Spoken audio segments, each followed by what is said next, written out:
In the final years of the American Revolution, when the world was tearing itself apart, when freedom was promised to some and denied to many, a single book, worn, handwritten, imperfect, became the lifeline for thousands of black men, women, and children. A book that recorded their names, their ages, their scars, their stolen pasts, and their fragile hopes for a better future. It would be known as the Book of Negroes. This is the story of that book. A story of courage, a story of betrayal, a story of survival, a story of black people who refused to be erased.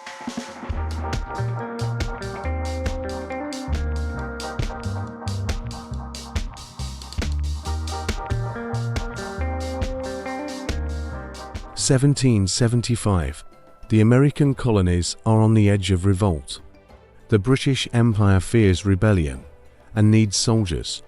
So the British make a bold promise: any enslaved black person who escapes their American enslaver and joins the British forces will receive freedom. Tens of thousands listen, and thousands run under moonlight, through forests, across rivers, with dogs and guns behind them. They run toward the British lines, toward hope, toward a future they have never known. Some arrive barefoot, some arrive sick, some arrive carrying their children on their backs. But still, they run to the British. These black refugees are manpower. To themselves, they are something greater. People finally claiming their own destiny.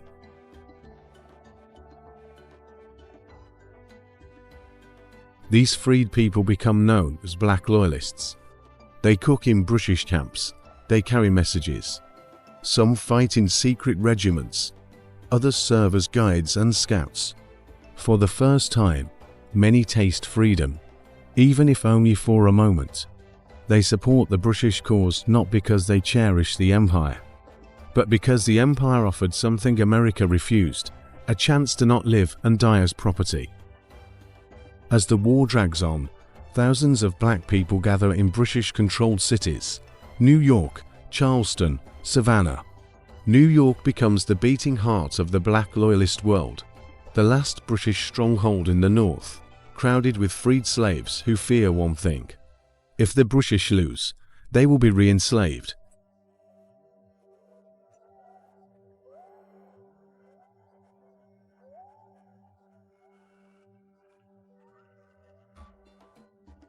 (1783). The war ends. The Americans win, and suddenly, freedom is uncertain again. American slave owners storm British headquarters, demanding their property back. Tension rises, violence spreads, and the British face a moral dilemma.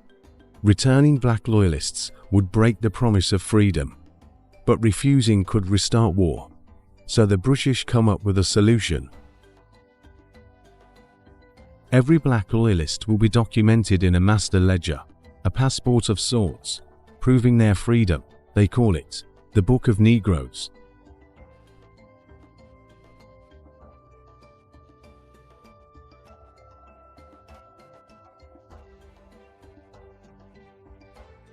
To British officers oversee the book, General Guy Carleton and his team of clerks.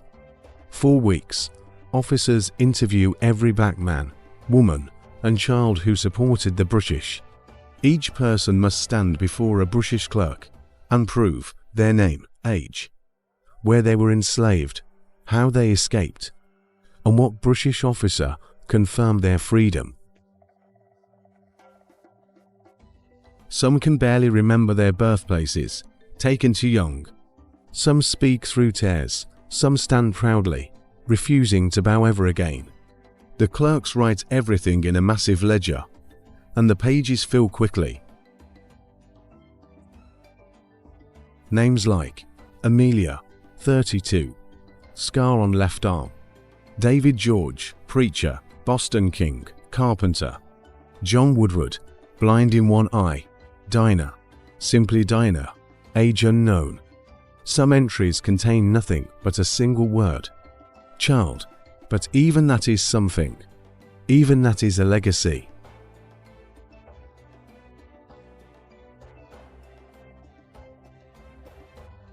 Once documented, each black loyalist receives a certificate, a fragile promise in the form of paper. With the Book of Negroes as proof, they are allowed to board evacuation ships leaving New York. The destinations: Nova Scotia, Canada, England, the Caribbean, and later Sierra Leone. As the ships leave New York Harbor, thousands of black refugees watch the American coast fade into the distance.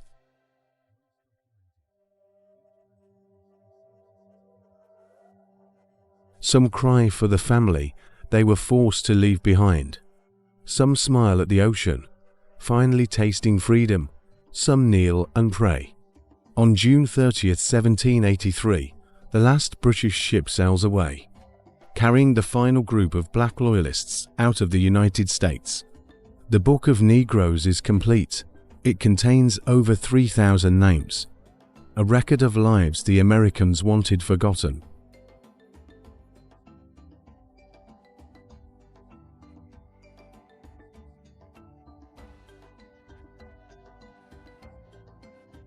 But freedom in Canada is not what they imagined.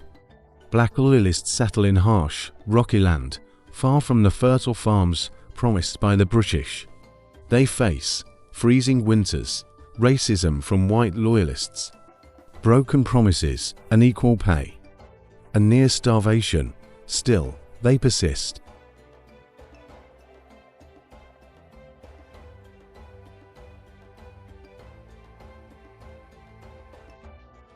They found towns like Birchtown, Shelburne, Preston.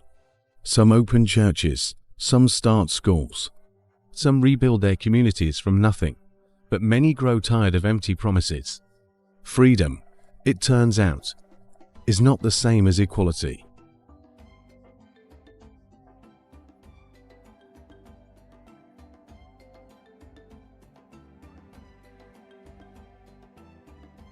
In 1792, nearly 10 years after the Book of Negroes, British abolitionists offer another chance. A new colony in West Africa, a home for black people who want true freedom. Hundreds of black loyalists leave Nova Scotia behind. They board ships again, this time not running from slavery, but running toward a future they will shape themselves. They arrive in West Africa and establish Freetown, the capital of Sierra Leone. It becomes the first self-governing black settlement in the British Empire. The descendants of the Book of Negroes build markets, churches, schools, and new families. For the first time in generations, their lives are not defined by chains.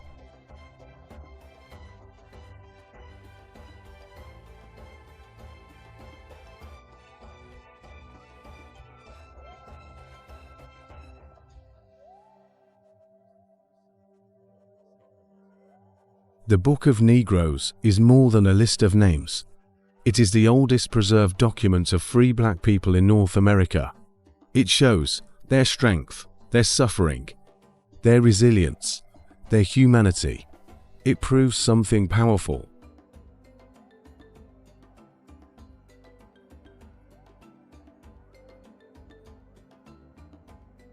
Black people were not silent victims of history. They fought for freedom. They negotiated. They resisted. They survived. Many of the names in the book can be traced to black Canadians and Sierra Leoneans today. It is a map of ancestors, a record of survival, a reminder that even in the darkest moments, our people held on to hope.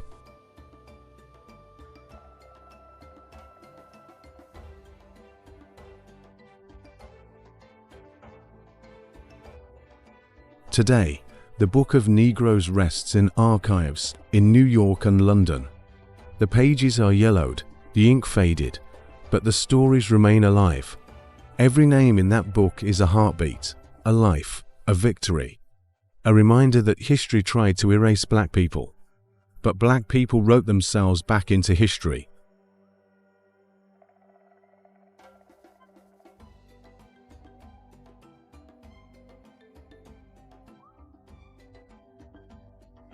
Not with weapons, not with armies, but with courage, with endurance, and with the simple power of a name written on paper.